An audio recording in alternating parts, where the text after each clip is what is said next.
예, 여러분 안녕하십니까? 마태복음 팡팡 터지는 바이블 32번째 시간에 잘 오셨습니다. 오늘은 마태복음 8장 5절부터 13절까지를 여러분과 함께 생각하도록 하겠습니다. 잘 아시다시피 백부장, 그러니까 가버나움에 있는 그 로마 군대 백부장이죠. 백부장이 하인을 고치신 그런 예수님의 기사입니다. 자, 한번 살펴보도록 하죠. 제가 이제 8장 시작하면서 예수님께서 산에서 내려오셨다 그런 얘기를 했습니다. 그래서 산 밑에는 무리들이 있고 산 위에는 제자들이 있고, 그래서 이제 그 예수님 따라다닌 사람들이 두 부류로 이렇게 구별이 될 수 있다 이런 말씀을 드렸어요. 그러니까 이건 제가 이제 보는 제 시각이라는 것이지 뭐 이거를 어떤 그 주석적으로 받아들이셔가지고 이것만이 옳다 뭐 그런 얘기는 아니에요. 그렇게 생각하지 않습니다. 자, 어쨌거나 제 시각으로 한번 들여다 보실까요? 우선 처음 만난 사람이 이제 악성 피부병 걸린 사람이고요. 이 사람이 역시 무리였죠. 근데 이제 그냥 자기 이익만 챙기는 그런 사람이다 이렇게 보기는 좀 어려운 것이, 이 사람은 무력하고 어쩔 수 없는 한계에 처한 사람이었다 이렇게 볼 수가 있어요. 그러니까 무리로 사는 것이 편해서가 아니고, 산 위에 올라가고 싶지 않아서가 아니고 상황 때문에. 그러니까 이제 악성 피부병이 있으면 공동체에서 살 수 없고 쫓겨나야 되는 상황이고, 사람을 만나도 그런 거예요. 그러니까 이제 뭐 그 탈무드를 보면 그 바람이 불 때 바람이 나에게서 상대방으로 간다. 그런 쪽에는 서면 안 됩니다. 전염 때문에. 또 누구든지 사람을 만나면 옷으로 얼굴을 가리고 자기가 그 악성 피부병에 걸렸다고 고지를 해야 되거든요. 그러니까 마을 밖에 살아도 이런 상황이라면 이 사람은 어쩔 수 없는 무리였다 이렇게 생각합니다. 그래서 이런 무리를 주님께서 만나시고 어쩔 수 없는 상황 가운데 있는 무리지만 그를 이제 품 안으셨다고 하는 것이 굉장히 이제 제가 볼 때는 의미가 있다는 생각이 듭니다. 자, 두 번째 만난 무리인데요. 오늘 백부장은 두 번째 만난 무리죠. 이 사람은 역시 악한 사람은 아니라고 보여집니다. 그러나 기본적으로 주님을 따를 수 있는 물리적인 환경이 되지 않아서 산 위에 올라가지 못한 그런 사람이다.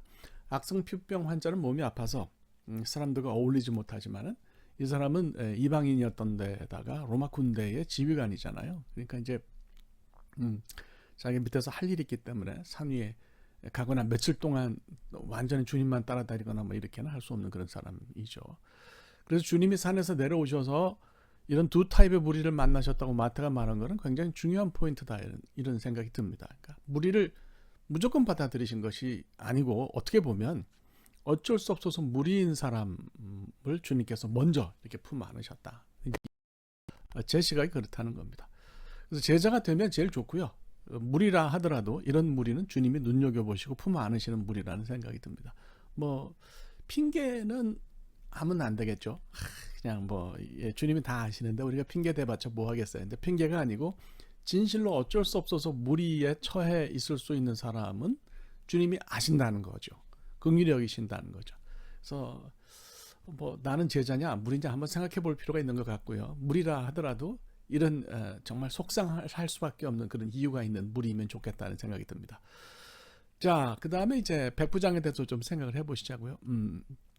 성경에 보면 백부장이 신약 성경에 5명이 나옵니다. 본문에 나오는 가버나움의 백부장이 있고, 예수님 십자가에서 돌아가실 때 책임자였던 백부장이 있고, 그 다음에 그 가이사랴 이달리아대의 백부장인 고넬료가 있고, 제가 지금 영어도 하나 뭐 만들고 있는데 지난 시간에 이 고넬료에 대해서 이야기하기 시작했어요. 그래서 특별히 관심이 갑니다. 네 번째로는 예루살렘에서 바울을 구해준 백부장이 있고요. 그 다음에 이제 다섯 번째로 바울을 로마까지 그 호송한 아구사도대의 백부장이 있어요. 이 사람들은 다 괜찮게 나옵니다. 그러니까 모든 백부장이 얼마나 많았겠어요. 모든 백부장이 훌륭한 것이 아니고, 그러니까 그 백부장 가운데 이렇게 그 당시에 예수 그리스도를 믿고 받아들이고 예수님을 인정한 사람들이 있었다고 하는 거죠. 그러니까 백부장이라고 하는 계급이 좋았다는 것이 아니고 그들 가운데 일부는 좋은 사람도 있었다. 이렇게 이해하시면 좋을 것 같아요. 예수님 당시 이제 로마 군대는 한 군단이 6천 명으로 편성이 되어 있는데요. 6천 명 굉장히 많은 거죠. 한 군단을 600명씩 10개대로 나눴습니다. 그리고 이것을 다시 100명 단위로 나누고요. 그 부대 지휘관을 백부장으로 불렀어요. 그래서 센츄리온이죠. 센츄리온 하면 100하고 관계 있는 숫자고요. 헬라말로 100은 에카토예요. 에카토. 그래서 이게 이제 에카토라는 단어하고 아르호스, 아르헤, 시작, 머리라고 하는 단어하고 붙어가지고 헤카톤 타르호스라고 하는 이런 백부장이라는 단어로 불렀어요. 그래서 뭐 이렇게 우리가 이 명칭은 이해하면 좋겠고, 당시 백부장은 이제 식민지에서 막강한 권한이 있는 거죠. 그럴 수밖에 없었겠다 싶습니다. 근데 이제 이스라엘에 주둔했던 로마 군대는 치안 유지를 담당을 했고, 식민지 주민이 뭐 반발하거나 데모하면 그러면 이제 그 진압할 때 동원이 됐기 때문에 이스라엘이 사실 적대감을 가지고 있었어요. 사이가 좋지는 않아요. 근데 이제 말씀드린 것처럼 이렇게 긍정적인 백부장도 있었다는 것은 굉장히 독특한 사실이다, 이렇게 말씀을 드립니다. 본문에 등장하는 뭐 가버나움 백부장은 말할 것도 없고 나머지도 다 이제 그렇다라고 볼 수 있는데요. 군인이 가지고 있는 어떤 그 평소의 훈련, 삶의 모습 이런 것들이 예수 그리스도를 믿게 되면 굉장히 좋은 쪽으로 많이 작용했다. 그러니까 개종 이후에 좋은 신앙을 형성하는 바탕이 됐다, 이렇게 볼 수 있는 것 같아요. 그래서 오늘 본문도 명령에 관한 이해로 주님과 대화를 했는데 그런 내용을 보면 이제 알 수가 있는 거죠.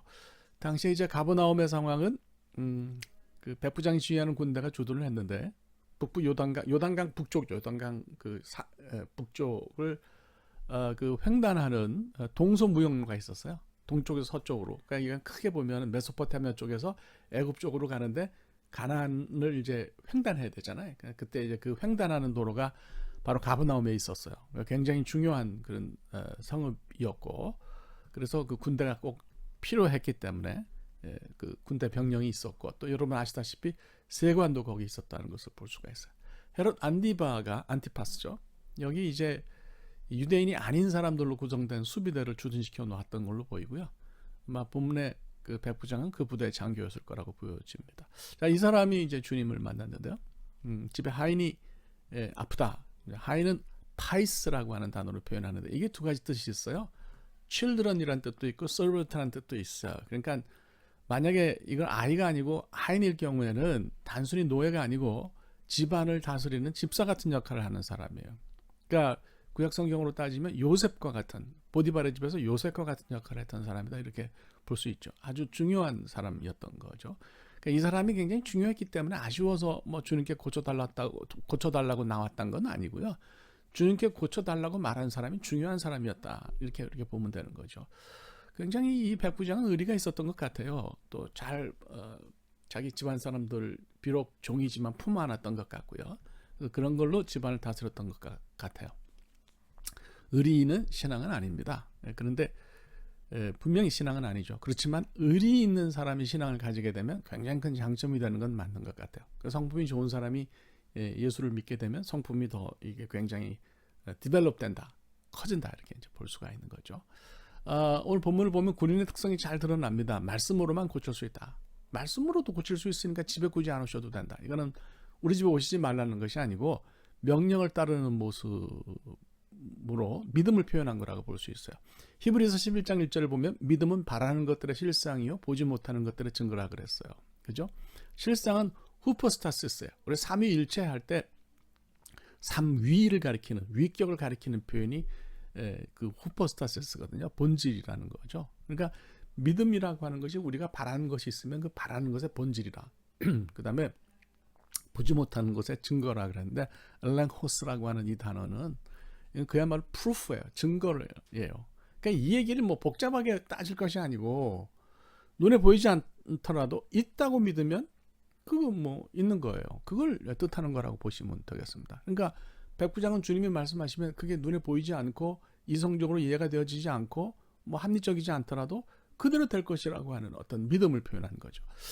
굉장히 놀랍다는 생각이 듭니다. 그러니까 이 사람은 그 명령에 관한 이해가 있기 때문에 주님을 그렇게 받아들인 것이 아니냐, 이렇게 우리가 생각할 수 있는 것 같아요. 이거 왜 전화가 오는지 모르겠네. 볼륨을 줄여놨는데 미안합니다. 자, 그래서 이제 생각해 보면 유대인이냐 아니냐가 뭐 중요한 건 아닌 것 같고요. 조건이나 배경은 아무런 의미가 없다는 생각이 듭니다. 유대인들은 뭐 혈통이 같아도 예수님 안 받아들였지만은 이방인인 백부장은 주님을 받아들이고 믿음을 가졌잖아요. 그러니까 조건이나 배경은 중요하지 않다는 것이 여기 이제 드러나 있어요. 그러니까 마태가 유대인들을 대상으로 썼지만 동시에 유대인들에게 어떤 경고하는 내용도 담고 있는 거죠. 그러니까 무조건 뭐 그 사람들 편 드는 건 아닌 것 같아요. 백부장을 높인 거 보면. 그래서 유대인들에게 너희들이 유대인이니까 예수님이 우리랑 가깝지만은 유대인들이랑 가깝지만은 그러나 그것보다는 믿음이 더 중요하다는 것을 강조한 것으로 우리가 이해하면 좋을 것 같습니다. 말씀을 정리하면 두 가지로 정리를 할 수 있어요. 첫째로 상황이 지혜자로서 산에 올라올 수 없는 그런 사람이라고 하더라도 그 무리 가운데 이해할 수 있는, 주님이 이렇게 보시고 이해하시고 품어 안으실 수 있는 그런 사람들이 있어요. 그런 사람들은 주님께서 품어 안으셨다, 이렇게 볼 수 있어요. 그러니까 굉장히 참 의미가 있다고 보여지고요. 두 번째로는 조건이나 배경이 아니라 믿음이 중요하다는 그런 말씀으로도 본문을 이해할 수 있을 것 같습니다. 두 가지로 이해가 가능한 것 같아요. 다음 시간에는 세 번째 무리의 타입에 대해, 주님이 이해하시고 받아들이신 그 무리의 세 번째 타입에 대해서 이야기를 할 텐데요. 베드로의 장모입니다. 그래서 이것도 이런 시각의 연장에서 우리가 이해하면 될 수 있을 것 같습니다. 네, 오늘 여기까지 하겠습니다. 감사합니다.